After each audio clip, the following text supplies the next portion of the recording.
ব্যয়টা কাটেল করে আমরা বন্যা দুর্গতদের জন্য ব্যয় করব। আড়ম্বরটা বাদ দিই।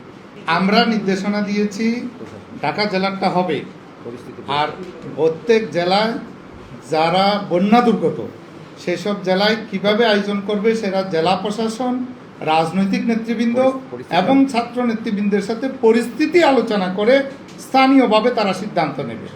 আর যেগুলো বন্যা দুর্গত হয়নি, এখন পর্যন্ত কিন্তু নতুন নতুন জেলা বন্যা দুর্গত হয়ে যাচ্ছে। আমরা এখনই বলতে পারতেছি না কতটা জেলা বন্যা দুর্গত হবে। গতকাল পর্যন্ত 10টা ছিল, এখন বাড়তেছে।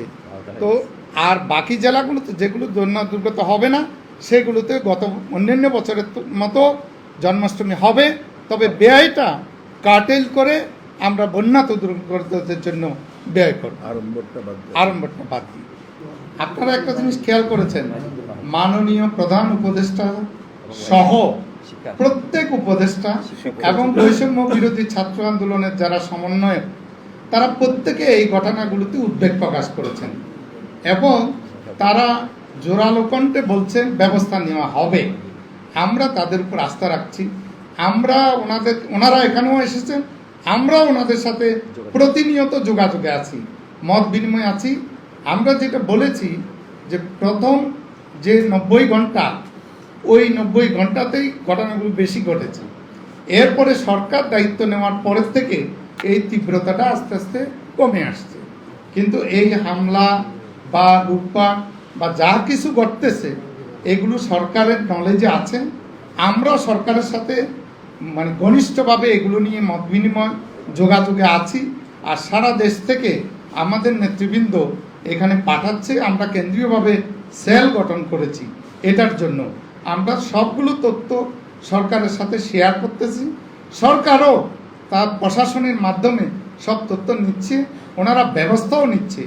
আমরা আশা করি এটা খুব দ্রুত বন্ধ হয়ে যাবে, এটাই আমরা চাই।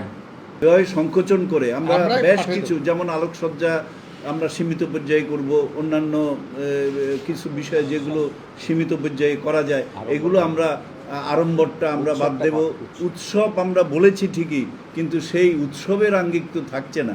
কাজে আমরা এই অর্থটা আমরা বন্যা ত্রাণে পাঠাবো। আর আমাদের জেলাগুলোকেও বলে দিয়েছি তারাও যেন উৎসবের আয়োজনটাকে সীমিত করে শুধু ধর্মীয় গাম্ভীর্যটুকু বজায় রেখে এই বন্যার্তদের পাশে দাঁড়ান।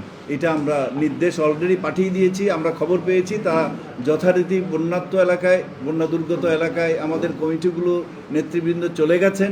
তারা যথাসাধ্য চেষ্টা করছেন তাদের পাশে দাঁড়াতে। ধন্যবাদ আপনার।